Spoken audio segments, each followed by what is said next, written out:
تو کار را انداختی یا؟ آره من بهترین شیرا رو دارم، از این گاوا میگیرمشون. ولی اینا که همشون نرن. سلام مرد، یه سطل شیر بده بخورم.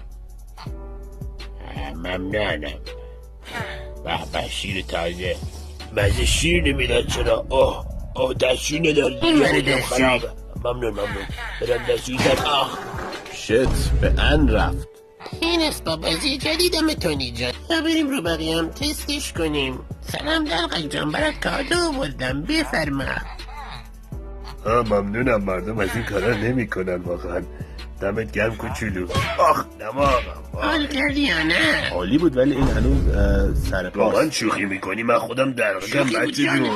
بلایی سرت بیارم به اون برجایی که خودت میدونی سلام برسون. اشتباه کردم. خدافظ مراد، خوش بگذره. که نمیرم، دارم میرم یه حادثه دیگه رقم بزنم. خدا لعنتت کنه.